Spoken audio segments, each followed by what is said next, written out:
En esta mañana vamos a dar inicio a una nueva serie y quiero que quede todo bien registrado porque va a ser una serie impresionante. ¿Sabéis el nombre? No. Si alguien no supiese me asustaría, de verdad, tendría terror.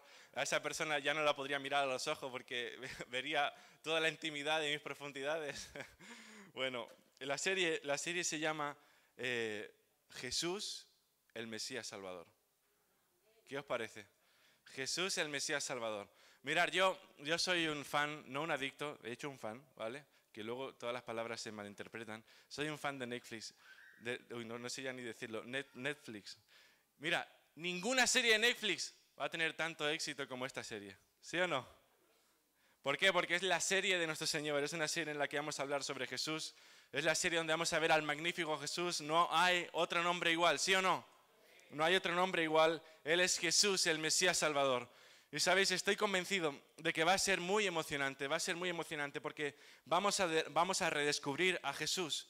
Y yo creo que no hay mensaje más bello, no hay predicación más bella que aquella que está centrada en la persona y en la obra de Jesús. No hay nada más bello que esto, porque Jesús es el bello de los bellos, ¿sí o no? Él es el guapo de los guapos. Amén, ¿sí? Hermanos, vamos a iniciarnos en el capítulo 1 del Evangelio de Mateo. Capítulo 1 del Evangelio de Mateo. Pero antes de comenzar, y no lo pongáis en pantalla aún, porfa. Genial, ¿eh? Gracias. Antes de comenzar, os voy a hacer una preguntilla así, una preguntilla de examen, ¿vale? ¿Por qué empieza Mateo 1? Que te conozco, bacalao, que tú lees mucho. ¿Qué dice? ¿Por qué empieza? 14. Tú eres un artista, tío. ¿Cómo? 14, pero ¿por dónde va? ¿Por dónde van esos tiros? 14 dice. La genealogía de Jesús. ¿Sabéis? Ayer estuve hablando con uno de nuestros jóvenes, no os preocupéis, no voy a decir su nombre, pero no dejo de mirarle, no, es broma. Ayer hablé con uno de nuestros jóvenes y le hablé un poquito de qué iba a ser esta predicación de hoy. Y cuando hablé con él le dije, ¿tú sabes lo que es la genealogía de Jesús? Y me dice, Manel, tío, Manel, no me hablen esa cosa tan rara, ¿por qué me tienes que hablar? ¿Eso qué es? ¿Genealogía? Le digo, tío, ¿no sabes genealogía? Claro, ¿cómo? ¿Eso qué es? Tío, genealogía, ¿no sabes lo que es? Bueno, pues debe ser algo, estudio del Génesis o algo así. Bueno, no iba muy desencaminado, pero no. Genealogía, ¿os suena? ¿Lo sabéis todos o no? Vale. ¿Tú no? Vale, tío, perfecto. ¿Era tu hermano? No, es broma. Es broma. Genealogía, árbol genealógico. Sí, ahora sí, ¿no?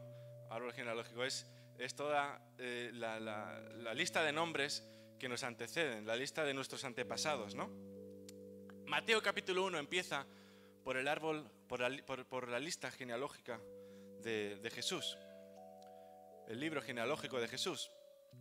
Y sabéis, si tenemos que ser honestos,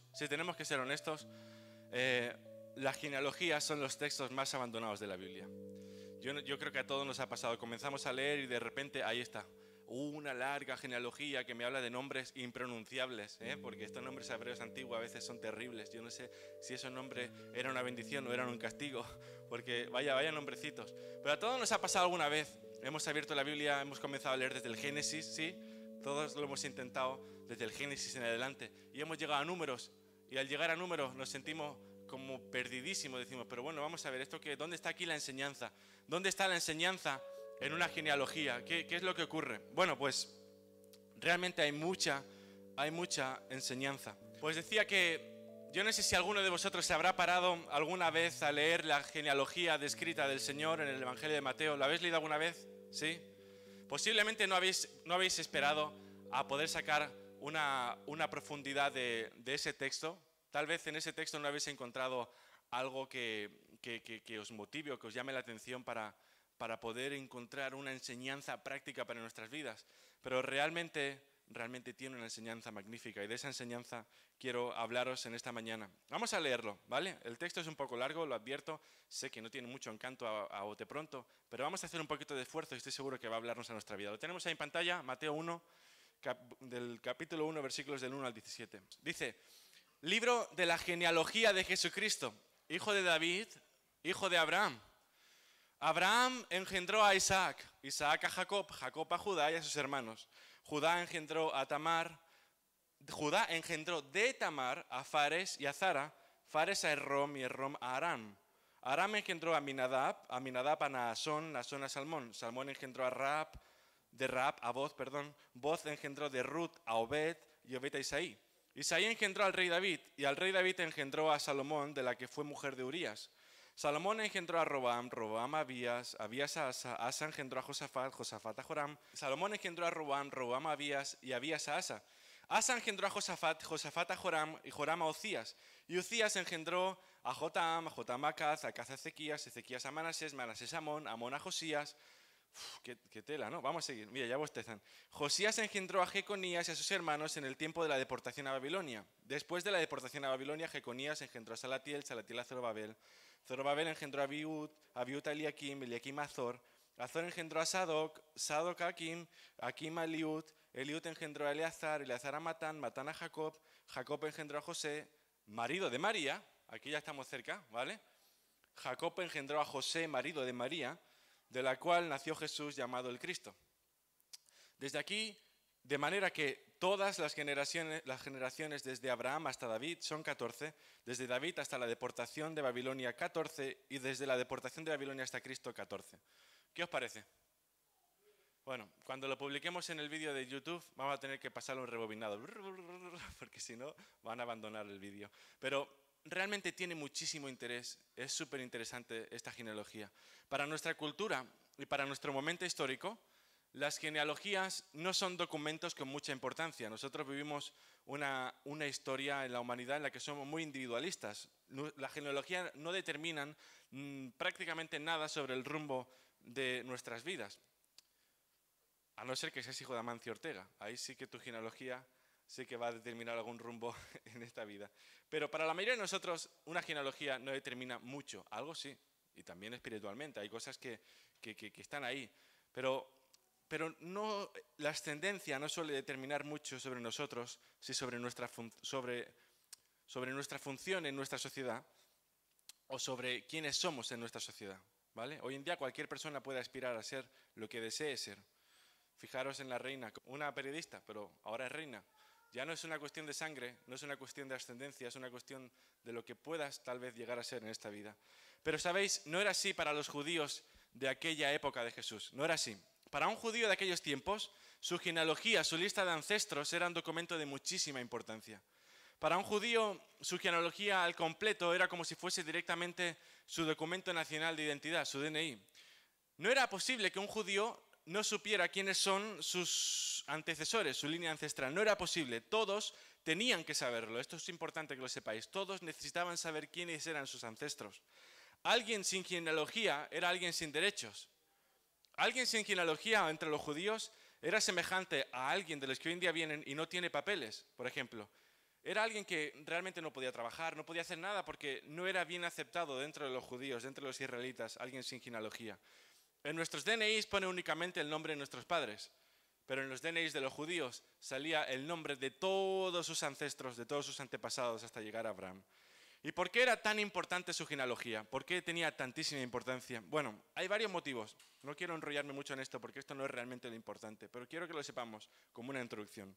Uno de ellos es que entre los hebreos habían 12 tribus, esto sí lo sabemos, ¿no? Habían 12 tribus entre los hebreos y cada uno de ellos, en el momento en el que muchos años atrás, muchas lluvias atrás, fueron a tomar posesión de la tierra prometida, ellos recibieron la tierra de la tierra prometida, ¿vale? Y valga la redundancia, por una repartición que hizo Josué. Entonces cada uno de esas tribus tenía un trozo de tierra. Dependiendo de qué tribu eras, tú tenías el derecho a tener una parte de la tierra dentro de la tierra que le tocó a tu tribu. ¿Entendéis o no? Yo como catalán, por ejemplo, hoy no es famoso decir que eres catalán, pero lo soy, ¿vale? Yo como catalán, aunque de sangre de Priego de Córdoba tengo un salero andaluz, pero yo como catalán, si esto fuese como en aquellos días, podría decir, un trozo me pertenece a mí porque formo parte de esta tribu de los que estaban en Cataluña. Pues así era allí en aquel tiempo. Entonces era súper importante poder demostrar de alguna forma cuál era tu tribu, porque ahí estaba también, en esa declaración, en ese conocimiento, estaba tu trozo de tierra, ¿vale? También había otro motivo por el que tu genealogía era tan importante, y era que por medio de tu genealogía eras capaz de acceder a funciones especiales dentro de la sociedad hebrea. Por ejemplo, solamente los descendientes de la tribu de Leví podían aspirar a ser sacerdotes, no cualquiera. Si uno se levanta un día y se cae de la cama y dice, hoy quiero ser sacerdote, no podía, tenía que ser descendiente de la tribu de Leví. Bueno, un último ejemplo. Si tú aspirabas a ser rey, un día te levantaste y dijiste, voy a ser el rey. Solo podías serlo si eras descendiente directo del rey David, no podías serlo de otra forma. Entonces era súper importante poder conservar tu genealogía. Tu genealogía era un documento que conservabas tú, pero también era un documento que conservaba a la propia nación. Y sabéis que lo primero que haya escrito el apóstol Mateo al componer el Evangelio haya sido la genealogía de Jesús, no fue ninguna casualidad. ¿Me oís todos ahí atrás, no, chicos? No fue ninguna casualidad. No fue que el evangelista le entró una rareza ese día. Mateo quería dejar bien claro desde el principio a todos sus lectores que Jesús era el Mesías prometido. Esa era la intención de Mateo. Y no solo eso, sino que Jesús era el verdadero rey de los judíos. Tiempo más tarde a Jesús lo crucificaron en una cruz como esta y pusieron, este es el rey de los judíos. Realmente lo era. Él era el rey de los judíos, pero muchos de ellos no llegaron a conocer a ese rey de los judíos. Mateo quería dejar bien claro quién era Jesús. Y si os fijáis, en el versículo 1 resume toda la genealogía. Y por favor, quien está ahí atrás no lo veo, que deje el versículo 1, ¿vale? El versículo 1 de Mateo 1:1. Si os fijáis, aquí resume toda la genealogía. ¿Qué dice aquí? Dice que Jesús es el descendiente de David y de Abraham. Dice que Jesús es el hijo del rey David y dice que Jesús es el hijo del patriarca Abraham. Si os habéis estado un poquito atentos, habéis visto que estos dos se han nombrado en esta genealogía. Y sabéis, esto es lo más importante que los judíos de aquel tiempo tenían que saber. Lo primero, que Jesús es el hijo de David. Decir que Jesús es el hijo de David es decir que Jesús es el rey de paz. Es decir que Jesús es el rey salvador.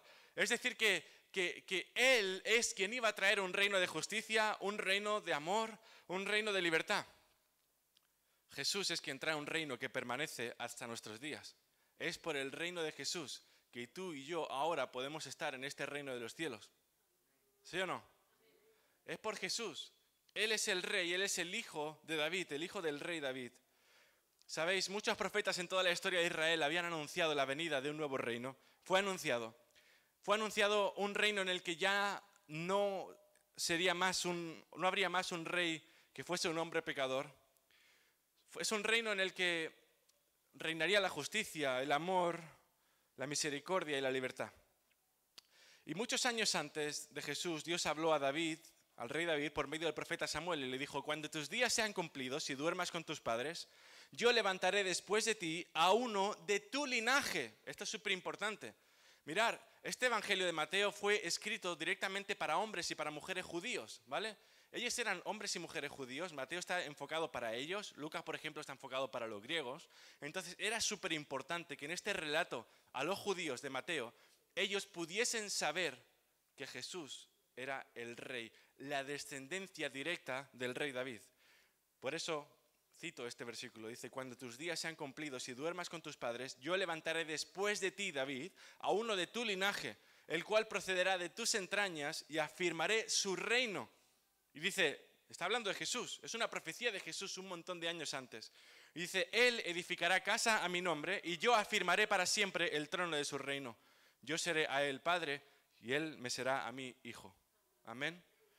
¿Sabéis? Esta profecía a David era muy sonada entre los judíos. Todos esperaban el cumplimiento de esa promesa. Por eso, si os fijáis, cuando David entró en Jerusalén, la gente comenzó a decir: ¡Hosana! ¡Hosana al hijo de David! ¡Bendito el que viene en el nombre del Señor! ¿Por qué creéis que lo decían? Lo decían porque para todo judío el Mesías era conocido como el hijo de David. Entonces, cuando Mateo dice, libro de la genealogía de Jesucristo, el hijo de David, está diciendo claramente a los judíos que no eran creyentes: este es el Mesías, el que vosotros habéis crucificado, y de este os voy a hablar en este libro. Mateo no se anda con titubeos, Mateo no va con vergüencita. No, Mateo viene diciendo claramente: este es el Mesías, el Hijo de Dios, venido al mundo para traer salvación y vida eterna. Este es. Y sabéis, Isaías también profetizó acerca de este Rey de Reyes, del Hijo de David, y dijo una cosita, un paréntesis: Alguno tal vez piense, bueno, ¿y por qué me habla Manel de todo esto? ¿Realmente qué tiene que ver conmigo este reino? Este reino tiene que ver todo contigo. Porque este reino no termina jamás. Este reino de Dios, de Jesús como Rey, lo estamos viviendo ahora mismo. Y este reino va a ser completo un día, muy pronto. Se dice muy poco que Cristo viene pronto, pero Cristo viene pronto. Y dice que la iglesia dice, Maranata, ven, sí, ven, Señor Jesús. Cristo viene pronto. Así que digo que Isaías también profetizó de este Rey de Reyes, del Hijo de David. Y esto es maravilloso. Dice, porque nos ha nacido un niño, un hijo se nos ha dado. El gobierno, toda autoridad. No hay autoridad que esté fuera del control de nuestro Señor. Él es el Rey de Reyes y toda autoridad está puesta por debajo de sus pies. El gobierno descansará sobre sus hombros y será llamado admirable, consejero, Dios fuerte, Padre eterno, príncipe de paz. Y su gobierno y la paz nunca tendrán fin. Reinará con imparcialidad y justicia desde el trono de su antepasado David por toda la eternidad. Este es Jesús, el Hijo de David. Lo que Mateo estaba haciendo al resumir la genealogía de esta forma era decir, ha llegado el tiempo, que lo sepáis todos vosotros, ha llegado el tiempo, nuestro Mesías ha llegado, ya no hace falta que esperes más a otro Salvador, ha llegado tu esperanza, ha llegado quien va a darte vida, ha llegado. Era una noticia tremenda para ellos, Jesús, el Mesías Salvador. Qué pasada, ¿no? ¿Es una pasada o solo yo estoy en las nubes y es una pasada, ¿no? Es una pasada. Y otra cosa, otro título que se le da a Jesús en esta genealogía, otro resumen más, es que Jesús es el Hijo de Abraham. No existían promesas tan grandes como estas, el Hijo de David y el Hijo de Abraham. Para nosotros es más difícil entender esto, pero cuando a un judío le decías que Jesús era el Hijo de David o el Hijo de Abraham, él sabía muy bien a qué te estabas refiriendo. Tú ahora dices a alguien eso y dice, David, ¿quién? ¿El del segundo o tercero? Pero ellos sabían exactamente qué significaba esa expresión. Las dos expresiones eran títulos de las dos mayores promesas que Dios había dado a los hombres. La primera ya lo ha explicado, el Hijo de David. La segunda, que Mateo diga que Jesús es el Hijo de Abraham, era confirmarles que la simiente de Abraham, que iba a bendecir a todas las naciones de la tierra, por fin había llegado. Mucho tiempo atrás, Dios bendijo a Abraham y le dijo, Abraham, de cierto te bendeciré y multiplicaré tu descendencia como las estrellas de los cielos y como la arena que está a la orilla del mar. Y tu descendencia poseerá las puertas de sus enemigos. En tu simiente serán benditas todas las naciones de la tierra por cuanto obedeciste a mi voz. ¿Sabéis? Como dijo el Señor un día, esta profecía se ha cumplido delante de todos vosotros. Ahora mismo. Somos descendientes espirituales de Abraham. Somos descendientes espirituales de Abraham. Su descendencia se ha multiplicado como las estrellas de los cielos. Todos nosotros espiritualmente procedemos de Abraham porque fue de su promesa, Cristo, que tú y yo estamos aquí. Somos tantos alrededor del mundo que no se nos puede contar como la arena de la playa. Hoy se ha cumplido entre vosotros esta profecía. ¡Qué pasada! ¡Qué increíble! ¿Cuánta gente ha querido poder soñar con esto? ¿Cómo Abraham deseó poder ver esto? Ojalá Abraham de alguna forma sea consciente de esto a la diestra del Señor. ¡Qué increíble! ¡Qué increíble! De cierto te bendeciré y multiplicaré tu descendencia como las estrellas del cielo. ¿Sabéis? Ahora Mateo les estaba anunciando que este Jesús, la simiente de Abraham, la promesa de bendición para todos aquellos que creían en él, era un Jesús que no mira clases. Era un Jesús que no mira clases sociales. Era un Jesús que no mira sexos, era un Jesús que no mira razas, un Jesús que no mira las nacionalidades. La bendición era para todas las naciones, con todo lo que eso implica. La bendición para todo aquel que pone su confianza en Jesús. Y sabéis, yo os digo una cosa, mira, dedicarme a esto, que los que estamos aquí, si es tu primera, segunda, tercera vez que vienes a este lugar, de entregar tu vida a Jesús no tiene ningún sentido si no experimentas que realmente Jesús está a tu lado. No hay, te digo, no hay mayor bendición que poder estar con Jesús aquí ahora. La bendición de Dios es para todo aquel que pone su confianza en Él. Yo he puesto su confianza en Él. ¿Hay alguien más que la ha puesto? Jorge, yo sé que tú la has puesto. Yo lo sé, Jorge. Jorge ha puesto su confianza en el Señor y el Señor ha bendecido. Él ha hecho reposar sobre Jorge su confianza y su justicia. ¿Sí o no? Esto es lo que Dios hace. La bendición de Dios es para todo aquel que pone su confianza en Él. Jesús es quien rompe toda cadena de maldición.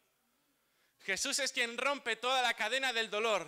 Él es el que es capaz, escucharme bien ahí, Él es el que es capaz de romper toda cadena de tristeza. Sí, Dios puede hacerlo.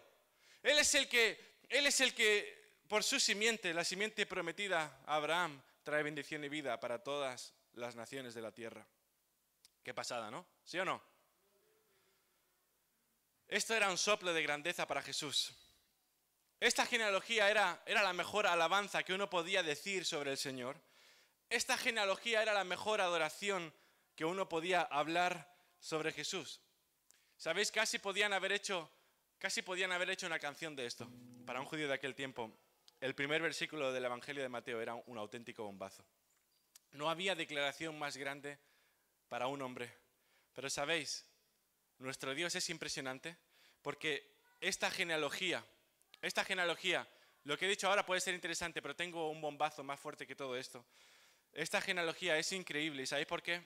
Porque esta genealogía no quiere identificarse únicamente con los más grandes. Esta genealogía del Señor no quiere identificarse únicamente con los más grandes. Jesús no quiso identificarse únicamente con el rey David y con el padre Abraham. Él no quiso simplemente identificarse con esos, sino que Jesús quiere identificarse también con los más despreciados. Y esto es absolutamente increíble. Él no quiere identificarse únicamente con las estrellas de la sociedad, David y Abraham. Para ellos, para la sociedad, ellos eran los más grandes. Jesús quería identificarse también, escúchame bien, quería identificarse también con los más despreciados y con los más viles, con los más sucios de nuestra humanidad. Y sabéis, hay un detalle maravilloso en esta genealogía. Y es que en aquella sociedad patriarcal, nunca se nombraría a una mujer en esta genealogía. En las genealogías se nombraba solamente a los hombres. Las mujeres no tenían importancia en este tipo de documentos. Y sabéis que Dios se encarga de que el apóstol Mateo se salte todas las reglas sociales y anote a 5 mujeres en esta genealogía. Esta es la parte, la otra parte está súper guay. Pero esta parte me encanta porque realmente ahí es donde yo me siento identificado. Yo no me siento identificado con el rey David, no me siento identificado con el padre Abraham, me siento más bien identificado con esas 5 mujeres que ahora os voy a nombrar. Dios se encarga de que Mateo se salte las reglas sociales y anota 5 mujeres. Una de estas mujeres, si habéis leído bien el pasaje, es fácil de darse cuenta quién es María, la madre de Jesús. Pero ¿qué pasa con las otras 4 mujeres? ¿Sabéis quiénes son? Tamar, Rahab, Ruth y Betsabé. No nombra a Betsabé, pero dice la mujer de Urías. Bueno, pues no solamente es que Dios quiso saltarse las reglas patriarcales de los hombres anotando a 4 mujeres, sino que además Dios se saltó las reglas racistas. ¿Sabéis por qué? Porque estas 4 mujeres, además de ser mujeres, eran gentiles. Yo no sé si tú eres consciente qué es una persona gentil, pero para los judíos, cualquier persona no judía era considerada como una persona gentil. Mira, si a ti y a mí nos viese en aquella época un judío, hoy en día los judíos son más buena gente, pero en aquella época nos viese a ti y a mí un judío, nos verían a nosotros y sentirían tal vez desprecio incluso.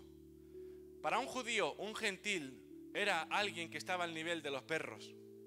¿Me estáis entendiendo o no? Y antes os dije que este pasaje, este Evangelio de Mateo fue escrito para los judíos. Entonces, de alguna forma, el evangelista Mateo, Dios a través de Mateo, quiere provocar tremendo desajuste en la vida de esta gente. Para ti y para mí lo leemos y no nos llama la atención, pero para ellos esto fue un drama. Nombra a 4 mujeres cuando las mujeres eran consideradas objetos de los hombres, pero Dios empieza a poner orden. nombra a 4 mujeres cuando estas mujeres, además de ser objetos, eran paganas, eran mujeres gentiles, eran semejantes a los perros. Y aún hay más. Dios no quiso solamente pasar por encima de las reglas patriarcales, no solamente quiso pasar por encima del racismo, sino que además pasó por encima de las reglas elitistas. Alguno tal vez sepa por dónde voy. Estas 4 mujeres no eran precisamente mujeres de buen nombre. Era más bien todo lo contrario, no eran mujeres de buen nombre. Una de ellas fue una incestuosa. ¿Sabéis lo que es incestuosa? ¿Os suena? Bueno, yo si no me hubiese hecho este sermón no sabría lo que es incestuosa porque es una palabra muy extraña. Pero incestuosa es una persona que cometió incesto. Incesto, si sabemos lo que es. No es que metió el papel en un cesto. Es que tuvo relaciones con un familiar, ¿vale? Tuvo relaciones con alguien que podría haber sido su hermano, su padre, quien sea, ¿no? Fue una mujer incestuosa, una mujer que tuvo prácticas sexuales con familia cercana. Otra de estas mujeres que Jesús nombra, como sus antepasados, era una prostituta. Otra era una moabita. Una moabita, ¿sabéis lo que era? Era como si hoy en día estuviésemos hablando de alguien perteneciente al pueblo de ISIS. ¿Vale? ¿Sabéis lo que es ISIS? ¿Os suena, no? ISIS, esta gente terrorista de los países árabes. Sería algo semejante a eso. Los moabitas, el pueblo de Moab, eran despreciables por toda su violencia, por toda su agresividad, por todo su maltrato hacia Israel. Israel y Moab, la tierra de Moab, eran los enemigos número 1, no se podían ver. Pero Dios dice, ¿sabes qué? Ruth, la moabita, era una de mis abuelas. Esto es increíble, esto me encanta. Dios pone a una moabita en la misma genealogía que pone al rey David y que pone a Abraham. ¡Aleluya! 4 mujeres, una incestuosa, otra prostituta, otra moabita y la otra que era una adúltera. Una adúltera. Pero tengo una gran noticia. ¿Estáis todos aquí aún, no? Jesús no se avergonzó de ninguna de ellas. Jesús no se avergonzó de ninguna de ellas. Este es nuestro Jesús. Chicos, chicas, este es nuestro Jesús. Es el Jesús que no se avergüenza de nosotros, pecadores, sino que pretende incluirnos en el libro de su genealogía. Quiero hablaros brevemente de cada una de estas mujeres. No tiene desperdicio y prometo tratar de ser breve. Tamar. ¿Os suena Tamar? Tamar se casó con un tal Aquí querían ahorrar en el nombre, Y era hijo de Judá. Y dice que se murió sin dejar descendencia con Tamar. Y sabéis, en las normas sociales y culturales de los hebreos de aquella época, si una mujer quedaba viuda, y más aún si esa mujer quedaba viuda sin haber tenido hijos, ella pasaba a ser la esposa del hermano de su marido. ¿Vale? No sé si me habéis pillado. Yo ahora la palmo, tengo un hermano pequeño. Mi esposa pasa a ser de mi hermano. Eso es. ¿Me habéis entendido, no? Vale. ¿Qué ocurre? Que entonces se muere y ella va y se casa con su cuñado, Onán. ¿Vale? Era la norma, la ley. Ella no podía quedar abandonada. Y Onán era un tío con mala leche. Con mala leche por no decir otra cosa. ¿Sabréis por qué? Porque dice que Onán no quería dejarla embarazada, porque entonces tal vez su herencia se iba a ver comprometida con los hijos de su primera esposa. Onán tenía otra esposa, pero en aquellos tiempos los hombres se podían casar con más mujeres. Entonces dice, si yo le dejo embarazada a esta, que ahora es mi segunda esposa, mi herencia se va a ver repartida entre todos, no quiero. Entonces, ¿qué hacía él? Cuando tenían relaciones sexuales, marcha atrás. Y entonces esta mujer sufría tanto, lo pasaba... No me lo he inventado yo, de verdad, la Biblia dice eso. ¿Vale? Hay que hablar con propiedad. Si Dios lo dice, yo lo digo. Dice la Biblia que Onán vertía en tierra. Así lo dice, así de claro. Y entonces, Tamar se sentía fatal por esto. Porque en aquellos días no había nada peor que una mujer sin descendencia. Esto era terrible. No es como hoy en día, esto era una ofensa terrible que una mujer quedase sin descendencia. Ella necesitaba tener un hijo y este hombre no quería darle un hijo. Pero Dios lo vio. Gracias a Dios que los ojos del Señor contemplan toda la tierra para hacer su justicia. Amén.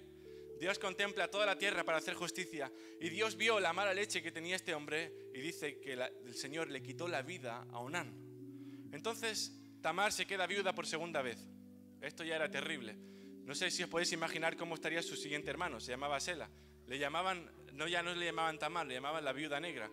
Y el pobre hombre, Sela, el siguiente, el tío estaba muertecito de miedo. Yo me lo puedo imaginar. Encima era un chaval jovencillo. Dice la Biblia que era muy joven. Y bueno, no puedo expresarme como si estuviésemos de tú a tú me expresaría. Pero el tío estaba... Bueno. Estaba el tío hecho polvo. Vamos, le entró... Bueno, y Tamar se queda viuda entonces por segunda vez y tiene que pasar la pobre Tamar al siguiente hermano. La cuestión es que Judá, su suegro, Judá era su suegro, no quería que su tercer hijo se casara con ella. Normal, es que... Normal. Y como excusa, Judá dijo que Sela es demasiado joven para que se pudiera casar. Y pasaron los años y Sela creció, se hizo un hombre, le salió pelo en el pecho, pero Judá, su suegro, no le daba a Sela por esposo. Y entonces dice que ella se hartó de esperar y de sufrir el desprecio de su suegro. Y un día se hizo pasar por una prostituta. Las prostitutas de aquella época no eran como hoy en día. Simplemente iban como cualquier mujer, pero se ponían un velo. Un velo que le tapaba la cara y entonces nadie podía saber quiénes eran ellas. Y me imagino que como irían con túnicas, pues Judá no se las esperó. ¿Y qué ocurrió? Que dice que ella se hartó de esperar, se hizo pasar por una prostituta y se puso un pañuelo y fue y sedujo a su suegro. Su suegro también estaba viudo, lo sedujo y dice la Biblia que Tamar, se acostó con su suegro y su suegro no supo que se estaba acostando con Tamar. Pues sabéis, dice la Biblia que Tamar tuvo de él 2 hijos gemelos, uno era Fares y el otro era Zara. De estos, el primero de ellos, Fares, aparece con ella como uno de los tatarabuelos de Jesús. Muy tatarabuelos, mucho. Y el segundo, Zara, abrió una cadena de tiendas de ropa en el 1975. Digo yo, porque si no, Zara ya no lo he vuelto a ver en la Biblia. Bueno, esta es la historia de Tamar.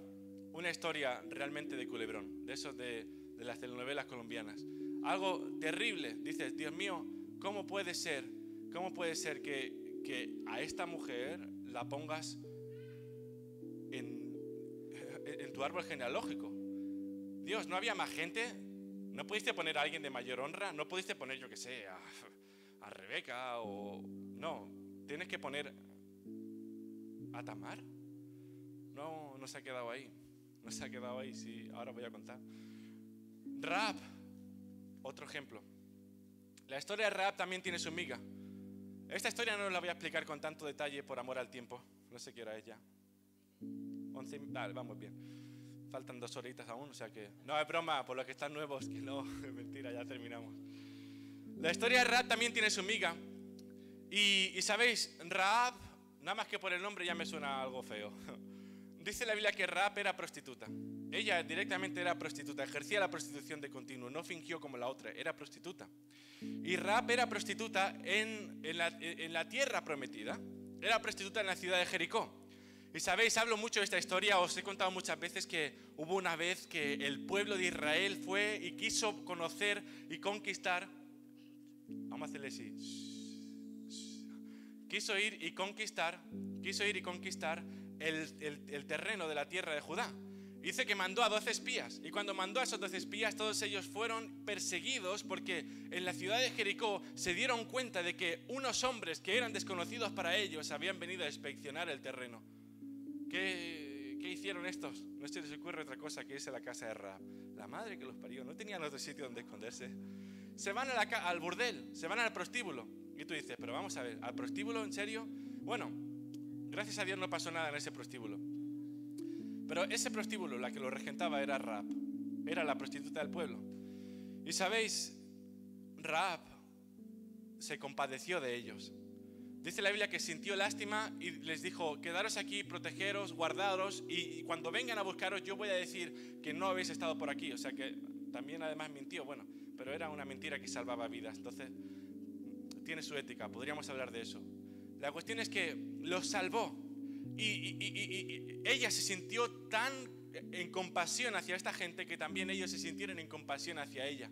Ella le dijo, por favor, cuando vengáis y destruyáis Jerusalén, yo sé que vuestro Dios tiene poder para entregaros a vuestros ejércitos, pero cuando vengáis, por favor, a mí, a mi familia, no nos hagáis nada. Entonces ellos le dijeron, no te preocupes, no te haremos nada. Vinieron, efectivamente, alcanzaron la tierra de Jericó y salvaron a Rahab y a su familia. ¿Qué pasó? Que más tarde Rahab se casó con uno de la tribu, de una de las tribus de los hebreos. Y esa Rahab fue una de las abuelas de Jesús. Tú dices, esto me suena muy fuerte. Hay más. Ruth, la moabita, ya os dije antes. No voy a entrar mucho en Ruth porque es una historia también muy larga, pero es realmente apasionante. La historia de Ruth es realmente muy tierna, no es tan triste como estas que hemos visto, es una historia bella, bella, bella. Y os recomiendo que la leáis, hay un libro en la Biblia que se llama Ruth, ¿vale? Entonces ahí habla de toda su historia. Ruth era una buena mujer, es una historia buena, bonita y admirable, pero era moabita, era de la tierra del Isis, era de la gente enemiga número 1 de Israel, eran malditos, ¿vale? Había una maldición sobre la tierra de Moab y nadie tenía ni permiso ni derecho para poder tener un matrimonio o una unión con un moabita o con una moabita. Era lo más despreciable. Pero el Señor no entiende de limitaciones humanas. Y el Señor dice, ¿sabéis qué? ¿Vosotros os creéis tan justos? Pues toma castaña. La moabita es una de las abuelas de Jesús. Y hay más. Betsabé. En la Biblia no nos dice el nombre Betsabé aquí, dice la mujer de Urías. Si lo lees de pasada no te enteras muy bien, pero la mujer de Urías es Betsabé. Betsabé es conocida por ser la madre del hombre más sabio de toda la tierra, el rey más sabio, Salomón. Pero también es famosa porque se vio envuelta en una historia de telenovela una vez más. Dice que un día estaba tomándose una ducha en la terraza de su casa y el palacio del rey David, daba vistas a la terraza de su casa. Y la mujer se estaba dando una ducha. Era un día caluroso de verano. Y el rey David dice que la vio y la codició. Y no solo la vio y la codició, sino que la sedujo e hizo todo lo posible por poder llegar a tener un encuentro con ella. ¿Qué pasó? 9 meses después vino un niño. Ese niño murió, pero luego vino otro niño. Y de ahí viene Salomón. ¿Sabéis? La historia de Betsabé no se caracteriza únicamente por esto. Se caracteriza por la penumbria, la falta de visión, la ceguera espiritual que alguien puede llegar a tener por causa de pecado. Cómo el rey David, el hombre conforme al corazón de Dios, fue capaz de caer tan bajo. Cómo pudo haberse no solamente fijado en aquella mujer, sino que incluso dice que hizo hacer morir a Urías, enviándolo a la primera línea de batalla. Lo engañó, lo manipuló, para que finalmente se pudiese quedar con Betsabé. Bien, pues todas estas historias tal vez nos hagan sentir un sabor algo desagradable. Realmente no son cosas muy bonitas las que pasaron con todas estas chicas, pero sí que hay un gran principio, hay una gran enseñanza detrás de todo esto. Y es que nuestro Dios, Jesús, es el que dice de sí mismo, yo soy el Hijo de Dios, pero también dice, yo soy el Hijo del Hombre. Jesús dice, Él es el Hijo de David, Jesús es el Hijo de David, pero también no se avergüenza de decir que Él es el hijo de la incestuosa. Jesús es el hijo de Abraham, pero tampoco se avergüenza de decir que es el hijo de la prostituta.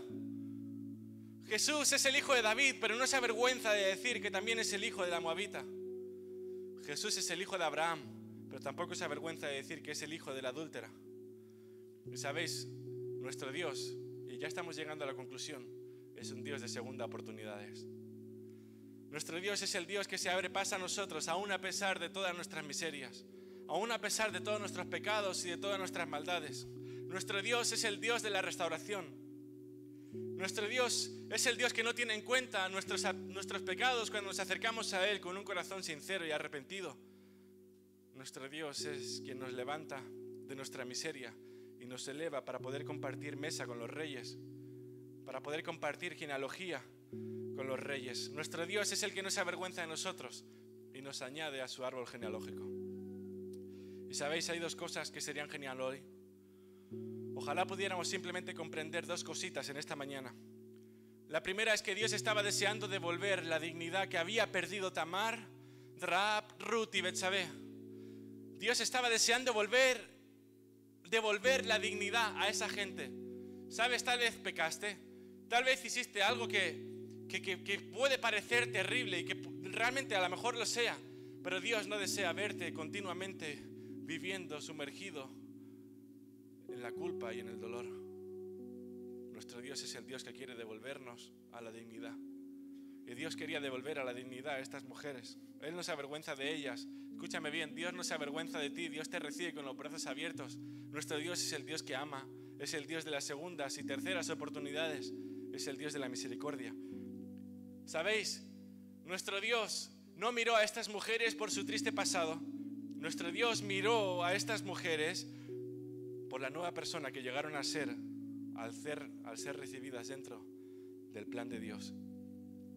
Si Jesús en aquel tiempo hubiese podido ir a ellas, no hubiese dicho, Rahab la prostituta, posiblemente le hubiese dado un beso y un abrazo.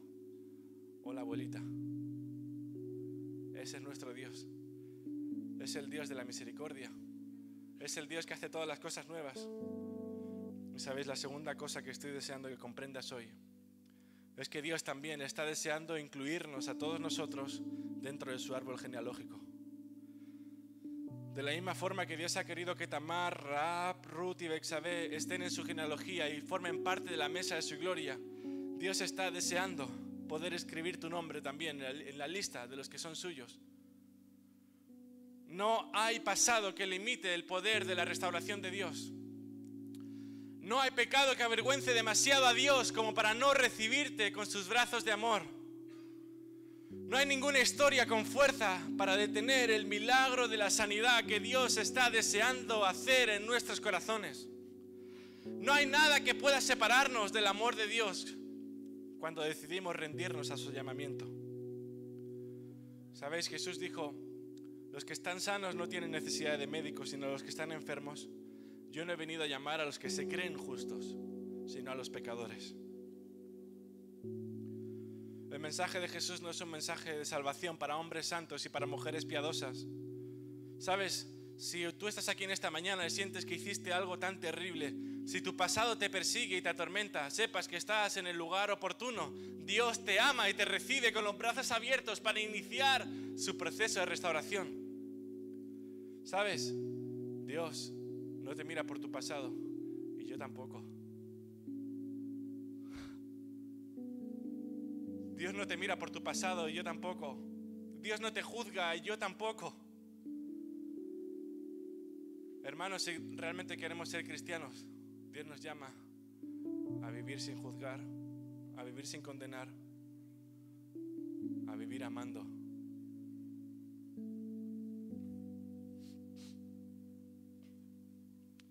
La genealogía de Mateo nos dice que Dios puede perdonar a todos.